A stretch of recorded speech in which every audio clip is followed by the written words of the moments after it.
Welcome back to Crime Documentary Files. On October 20th, 2010, at 10:10 a.m., a construction site was bustling with activity on a hill located at 16 Ganggil-dong, Gangdong District, Seoul. As a nearby apartment complex was being built, a new trail was being created in the area. That day, several workers were assigned to the site, and work had been underway since early morning. When the excavator operator arrived and dug about 2 feet down, he noticed something unusual. "What is this?" A plastic bag was buried in the ground. He immediately felt something was off. Moreover, the bag was tightly sealed with a black cable tie, as if someone had deliberately secured it. Looking closer, he could see a thick duck-down blanket carefully rolled up inside. Did someone just dump trash here? The operator moved in, untied the cable, and checked the contents. He instantly recoiled in shock. Inside was a human body reduced to nothing but skeletal remains. The Gangdong Police Department's investigation team arrived at the scene immediately after receiving the report. Upon inspecting the remains, they noticed something peculiar. The left hand was missing. Judging by how the body was wrapped in a blanket, placed in a plastic bag, and buried underground, it's clear that the perpetrator wanted to make sure it wouldn't be discovered, they speculated. This suggests the suspect had a close relationship with the victim. They believed that identifying the victim would lead them straight to the perpetrator. However, the case was not that simple. There were no personal belongings on the body to confirm an identity. In the sweatpants pocket of the remains, they found an old 10,000 won bill. The issue was that in 2007, 3 years before this discovery, South Korea had replaced the 10,000 won bill with a new design. For about a year, both old and new bills were in circulation. This meant the victim had likely died sometime in 2008 or earlier and had been buried there for at least 2 years. By that time, the body had completely decomposed, leaving only the skeleton. It was a clear case of a secret burial, but not only was the victim's identity a mystery, even the cause of death was impossible to determine. Extracting intact DNA from a fully skeletal body was extremely difficult. The investigation had hit a dead end. Police expanded their search at the scene. Eventually, they discovered the victim's missing left hand buried nearby. Examination revealed that the hand had not been severed by the perpetrator. Instead, it seemed that during the burial process, the hand had accidentally been left exposed and later detached as the body decomposed. But there was something even more unusual. As mentioned earlier, the body had completely decomposed. However, the separately found left hand remained perfectly intact. The skin tissue had transformed into a mummified state, preserving it without decay. To explain this further, the rate of decomposition depends on environmental conditions. Typically, decomposition occurs within 3 months to 2 years. However, in rare cases, a body can undergo a process called adipocere formation, where it turns into a wax-like mummified state. This only happens in completely sealed environments with low temperatures. In South Korea, finding naturally mummified remains is extremely rare. Even forensic scientists couldn't hide their surprise when they examined the preserved hand. How could this happen? They wondered. Most importantly, in this case, the mysteriously preserved hand allowed investigators to collect fingerprints, leading to the identification of the victim. She was a 49-year-old woman named Park Min-seo. Upon checking records, authorities discovered that she had been reported missing in 2005, 5 years before her remains were found. The missing person report had been filed by her live-in boyfriend, a 37-year-old man named Shim, along with Min-seo's own daughter. Police first approached the daughter. When she heard that her mother's remains had been found, she burst into tears. Then, she said something that shocked everyone. "The one who killed my mother is definitely that man she was living with." Back in 2005, the first person to notice Min-seo's disappearance was her daughter. She had tried calling her mother around Parents' Day, but her calls repeatedly went unanswered. This had never happened before, making her deeply worried. Then, she unexpectedly received a call from her aunt. Her aunt said, "Hey, I saw your mom in my dream. She was in a place that looked like a freezer, crying for help. Even though it was just a dream, the fact that her mother was suddenly unreachable gave her a bad feeling. She rushed to the basement apartment in Cheonho-dong where her mother lived. When she arrived, only Shim was there. Shim told her, "Your mother, Park Min-seo, and I had a fight a few days ago, and she left. I haven't been able to contact her either." He even claimed that he had filed a missing person report out of concern. However, the daughter found this hard to believe. If a report had really been filed, the police would have contacted her first. Suspicious, she took Shim to the police station. Just as she suspected, no missing person report had ever been submitted. But there was another problem. The investigation into Min-seo's disappearance didn't properly begin until 2008, 3 years later. That year, after the notorious cases of serial killers Yoo Young-chul and Kang Ho-soon, police launched a review of long-term missing women's cases to identify any additional crimes that might be connected. During that process, the Gangdong Police Department discovered that only one missing person, Min-seo, showed no activity of any kind. Only then did an actual investigation into her case begin. For 3 years after Min-seo vanished, not only her daughter but also all of her acquaintances suspected Shim. This was because his behavior after her disappearance was highly suspicious. Even if they had argued and his girlfriend had supposedly walked out, he showed no concern while she remained missing. What's more, not long after she disappeared, he brought a new girlfriend home and started a new life in the same apartment. This wasn't just shameless, it was as if he was completely certain that Min-seo would never return. Regardless, police continued their investigation by questioning Shim's acquaintances. During this process, they heard an important story from someone. Shortly after Min-seo went missing 3 years earlier, this person had been drinking with Shim at his home. That day, there was a particularly strong and unpleasant odor in the apartment. Having previously been involved in family autopsy procedures, this person recognized the scent. It smelled similar to a decomposing body, though they couldn't be entirely sure at the time. Here, police immediately conducted a hypnosis-assisted interrogation. As a result, a shocking memory resurfaced. In the hallway of the house, there was a cooler tightly wrapped with yellow tape. I think the foul smell was coming from it. Based on this hypnosis session, police became convinced that Shim was the perpetrator and immediately arrested him. However, Shim furiously denied everything. He admitted that there had been a cooler, but he claimed it contained makgeolli rice cakes that he had forgotten about, which had spoiled and started to emit a strange odor. In reality, since Shim kept insisting on this story, police were at a dead end. They had no body, no crime scene to confirm their suspicions, only circumstantial evidence. In the end, at that time, Shim was released without charges. Then, in 2010, 2 years later, the case took a dramatic turn when the buried body was accidentally discovered. Even more significantly, the location where the remains were found, that hill, was part of Shim's family burial ground. This gave police a clear connection. However, they still needed more concrete evidence. During their investigation, the first place police revisited was the basement apartment in Cheonho-dong, where the couple had lived together. It had been a long time, and Shim had since moved away. Few people even remembered the couple. While searching the area, police happened to find a bill addressed to Park Min-seo in the mailbox of the apartment. When they opened it, they saw it was a debt collection notice sent just a few days prior.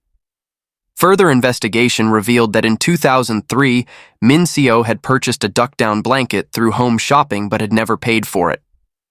Recently, the blanket company had gone bankrupt, and the case had been handed over to a debt collection agency. As a result, 7 years later, a debt notice for the unpaid blanket had been sent to her.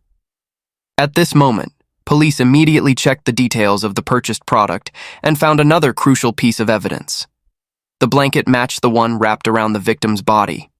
Even Min-seo's daughter confirmed, "That's the blanket my mother used." For scientific verification, police needed to determine with absolute certainty that the two blankets were identical.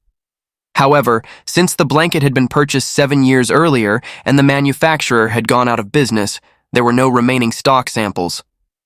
Police then checked the customer purchase list and contacted each buyer. In an astonishing turn of events, a woman living in Wonju responded, "Yes, I still have the same type of blanket." With her permission, police traveled to Wonju to retrieve it. Now, all that remained was scientific confirmation. The forensic examination conducted by the National Forensic Service concluded that the fiber structure, stitching pattern, material composition, and even the duck-down filling of both blankets were identical.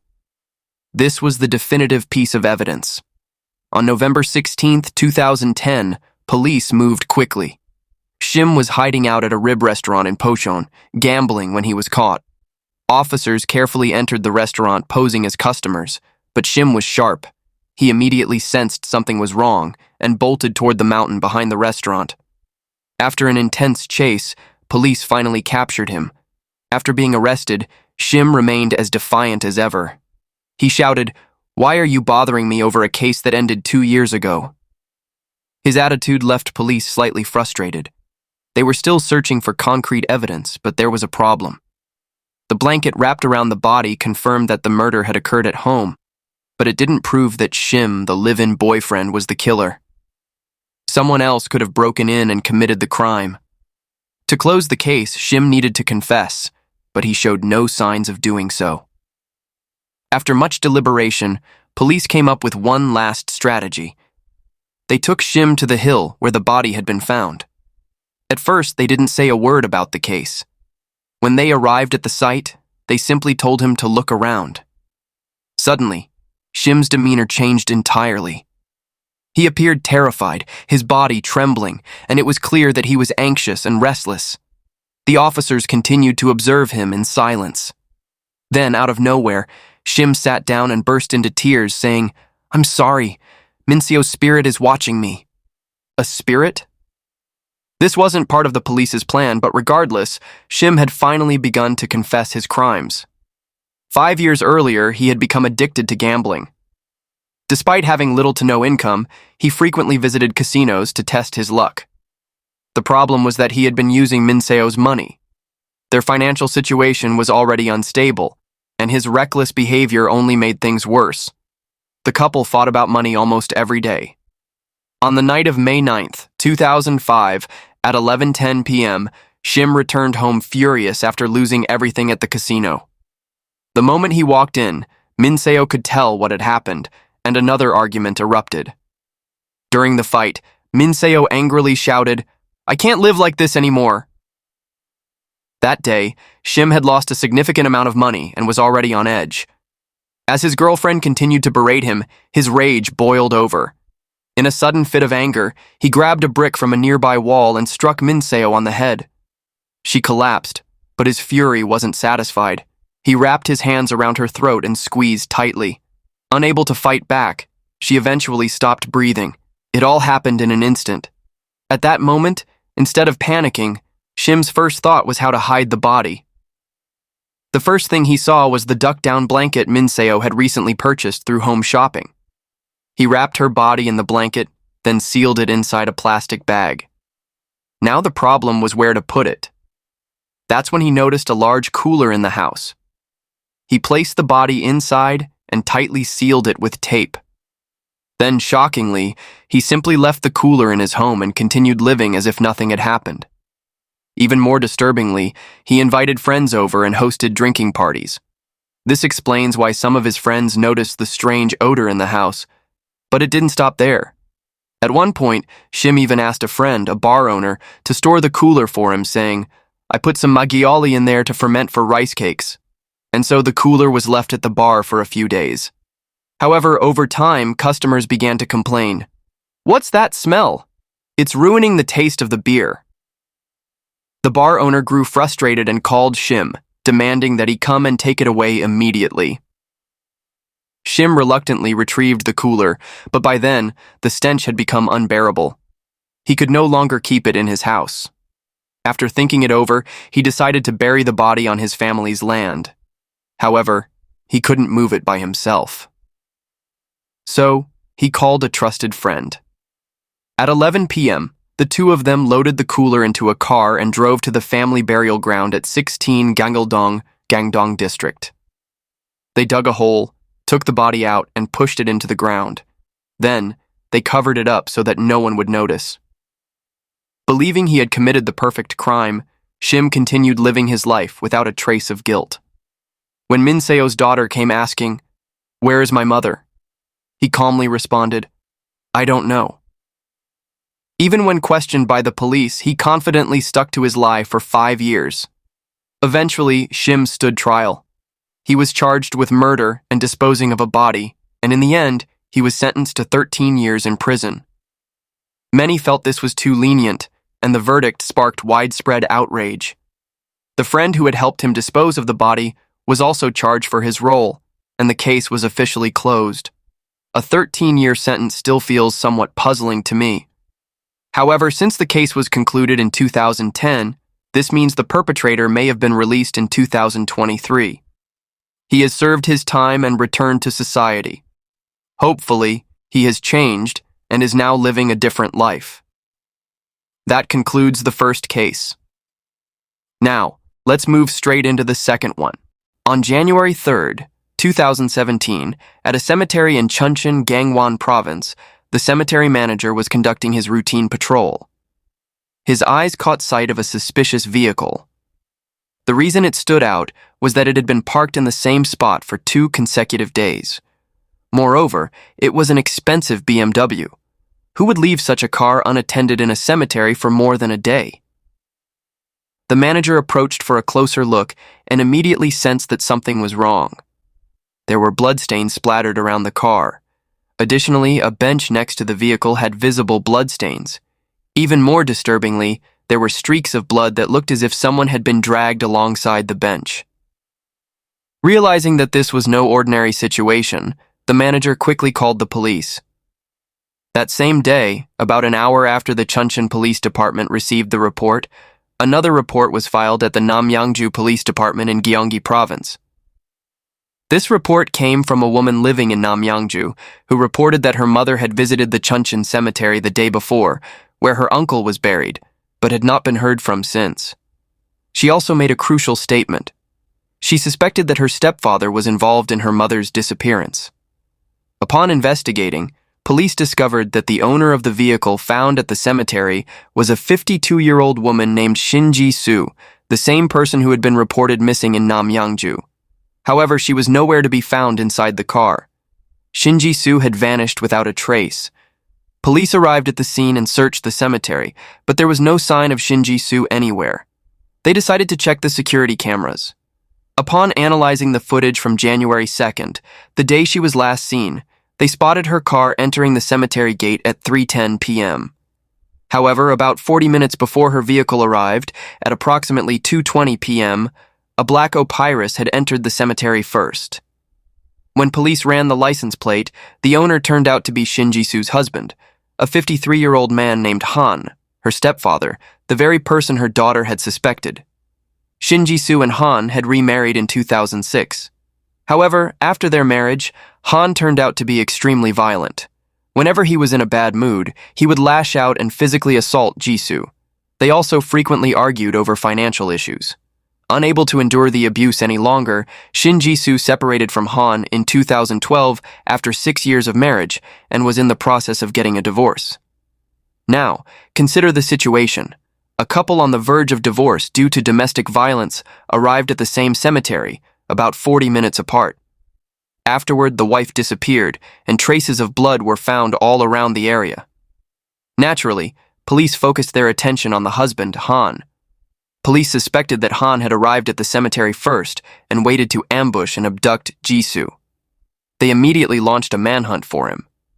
According to surveillance footage, Han's car left the cemetery at around 3:25 p.m.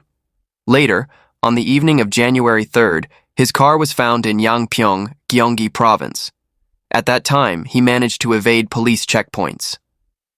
The following day, Han's car was discovered abandoned in the parking lot of a church in Namyangju. He had ditched the vehicle and gone on the run. Police quickly searched Han's car and found multiple bloodstains inside. The blood found in his vehicle and at the cemetery both matched Ji-soo, the missing woman. At this point, the case was no longer just a disappearance or an abduction. It was highly likely a murder. The sheer amount of blood discovered suggested that Ji-soo had sustained serious injuries. If she were alive, she would have needed medical treatment, yet there was no record of her seeking care anywhere. After nearly a week of searching, on January 9th, a breakthrough finally came. Han was captured in the parking lot of a small town in Yangpyeong, Gyeonggi Province. Despite being caught, he maintained his innocence. "Yes, I met my wife at the cemetery that day. We had a small argument, but I have no idea what happened to her after that," he claimed. He admitted to slapping her a few times in the heat of the moment, but insisted, "Murder never even crossed my mind." Immediately, police confronted him. "If you had nothing to do with her disappearance, why did you run so desperately?" However, Han continued to deny everything, leaving the investigation at a standstill. Unfortunately, no surveillance cameras had captured what happened at the crime scene. There was no murder weapon, and most importantly, no confirmation of whether the victim was alive or dead. All police had was the blood evidence. While all signs pointed to Han as the culprit, they still lacked definitive proof. Determined to find solid evidence, police once again combed through surveillance footage, meticulously analyzing Han's driving routes before and after the incident. During this process, they noticed something suspicious. On the night of January 2nd, the day of the incident, Han had stopped his car at a stream in Hongcheon while driving. When they checked the map, they realized it was a remote mountain road. There were no stores or gas stations nearby. Why would he stop there? Police immediately launched a search around the area. Not long after, they discovered a discarded oil can and a single glove near the stream. Although these items didn't seem particularly significant on their own, police had a strong instinct. They believed these objects were directly connected to why Han had stopped there in the first place.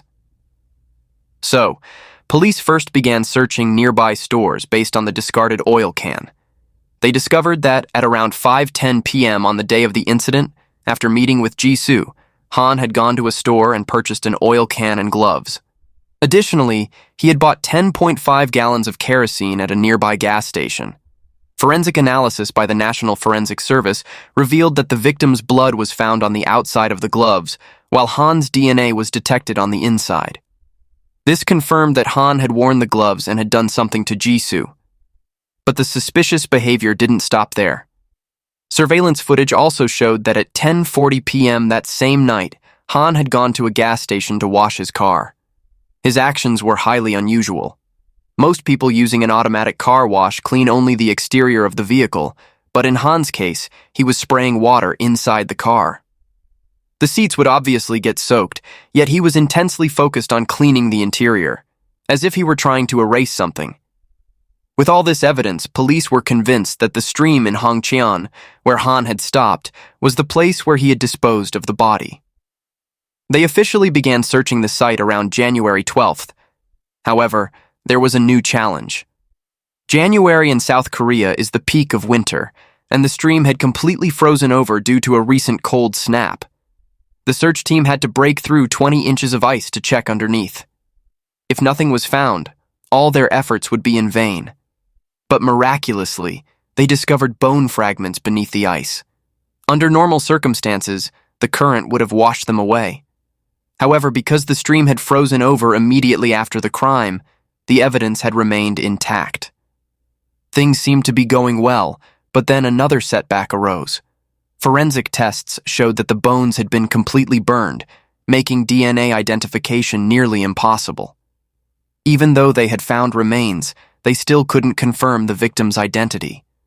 With the case once again hitting a dead end, investigators felt frustrated. Where else could they find more evidence? But just when things seemed hopeless, they made a crucial discovery: an abandoned house located just 5 minutes away from the stream by car. In this abandoned house, police discovered recently discarded items, a blood-stained earphone and a cigarette filter. Forensic tests confirmed that the blood belonged to the victim, Ji-soo, while the DNA on the cigarette filter matched Han. You might be wondering, why did this abandoned house suddenly become a key part of the investigation? How did police find it? In fact, they had already suspected that the burned bone fragments found in the stream must have been incinerated somewhere before being dumped. This led them to search the area for potential burn sites. The kitchen of the abandoned house nearby seemed like a plausible location. When police stepped inside the kitchen, they were immediately hit with a strong smell of kerosene. On the ceiling near the fireplace, they noticed fresh soot stains.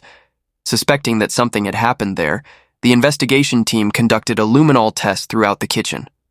The moment they sprayed the reagent, the entire kitchen lit up blue, a clear indication of blood traces. Then, they sifted through the ashes inside the fireplace, and just as expected, they found partially burned bone fragments. Fortunately, some pieces of flesh were still attached to the bones and had not been completely incinerated.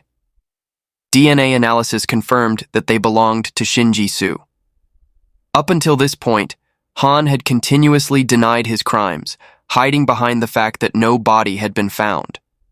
But faced with overwhelming evidence, he finally broke down and confessed. The roots of this crime could be traced back 2 years earlier. In 2015, Ji-soo's older brother had died in a traffic accident. At that time, a life insurance payout of 120 million won was issued. Ji-soo had wanted to use the money to arrange a proper burial for her brother and build a better future for herself. However, her husband Han secretly stole 40 million won from the insurance payout without telling the family. As a result, the family couldn't even afford to put up a tombstone for Ji-soo's late brother, an absolute outrage. This betrayal left a deep emotional wound in Ji-soo's heart. How could a husband steal his own brother-in-law's death benefit? In fact, Ji-soo's father even filed a lawsuit against his son-in-law, and things were not looking good for Han. Even though Han and Ji-soo were already separated, he kept contacting her, trying to convince her to meet and resolve things peacefully. But Ji-soo refused, firmly stating, "Let's settle this legally." At this point, Han devised a new plan. Once again, he exploited the family. At the time, Ji-soo's mother, who was also Han's mother-in-law, was hospitalized in a nursing home in Chuncheon. On January 2nd, the day of the incident, Han suddenly showed up at the nursing home, demanding to take his mother-in-law out, causing a scene. The nursing home staff, alarmed by his behavior, immediately contacted Ji-soo, her legal guardian. "What? He's trying to take my mother out of the hospital? No way!" Wanting to protect her mother, Ji-soo rushed to the nursing home. Han had used this as a trap to force a meeting with her. When the two met and began arguing, Han suggested, "Let's not do this here. Let's go somewhere quiet to talk." They agreed to meet at the cemetery in Chuncheon, where her brother was buried. Han drove into the cemetery, and shortly after, Ji-soo arrived. At that moment, Han suggested getting back together. However, Ji-soo firmly rejected him. From Han's perspective, he had swallowed his pride and proposed reconciliation, despite the unfavorable circumstances, only to be harshly refused. In that instant, rage overtook him. He slapped his wife. Ji-soo, panicked, tried to escape by running toward her car, but Han wouldn't let her go. A brutal assault began. During the struggle, Ji-soo lost her balance and fell, hitting her head against a stone wall, causing her to bleed. But even then, Han didn't stop. He jumped on top of her, grabbed her head, and smashed it against the edge of a bench. Moments later, Ji-soo's body went limp. Han hurriedly loaded her into his car and drove away from the cemetery. He then chose an abandoned house in Hongcheon as the place to dispose of her body. By chance, this was a location the couple had once discussed turning into a guest house, so Han was already familiar with it. Upon entering the abandoned house, Han stacked firewood inside the fireplace and placed his wife's body on top. He intended to cremate the body. However, there was one strange detail. He positioned Ji-soo's body in a meditative pose, with her legs crossed, as if she were doing yoga. Why? Han later explained that this was part of a cremation ritual, saying he hoped his wife would move on to a better place. This reasoning, of course, was bizarre and difficult to comprehend. At that point, Han lit the fire and cremated Ji-soo's body for about 3 hours. Afterward, he dumped part of the ashes into the stream and buried the rest beneath the fireplace floor. To eliminate any evidence, he rushed to a car wash to remove all traces of blood. While recounting the events in detail, Han insisted that this was not a premeditated murder. He claimed that the killing was entirely spontaneous, driven by a fit of rage after Ji-soo rejected his reconciliation attempt. He even said he felt remorse, and that's why he performed a cremation ritual for her. However, prosecutors classified Han's actions as premeditated murder. Think about it. From the very beginning, he had used Ji-soo's mother as bait to lure her out. Then he cremated her body and scattered the ashes. This was a highly deliberate process, not an impulsive act. Then, another shocking detail emerged during the investigation. Han had a mistress. So why would he have asked Ji-soo to get back together? It made no sense. In fact, on the night of the crime, after disposing of the body and washing his car, Han met his mistress around 1 a.m. According to her, his body reeked of burnt flesh. It was believed that he had met her right after committing the murder without even changing his clothes. Prosecutors argued that Han had premeditated the murder and requested a 30-year prison sentence. However, when the case went to trial, the outcome was completely different. Although the court acknowledged the severity of his crime, they accepted Han's claim that it was a spontaneous act and decided to reduce his sentence. As a result, Han was sentenced to 20 years in prison. The victim's family was outraged by the ruling. Why did the court reduce the sentence when the victim's family has never forgiven him? They protested. Moreover, it was confirmed that Han had a long history of domestic violence. This raised a critical question. Was the murder truly an impulsive act? Or was it more accurate to describe it as a continuation of his violent tendencies? From the victim's family's perspective, the verdict was deeply disappointing. This case almost became a bodiless murder. If not for the relentless investigation by the police, the truth might never have come to light. Although they caught the perpetrator, a 20-year sentence still feels too light, leaving a lingering sense of injustice. However, regardless of the outcome, I want to express my gratitude to the investigators who never gave up and fought to uncover the truth in this case. That concludes today's 2 cases. What are your thoughts on these cases? Let me know in the comments below. See you next time.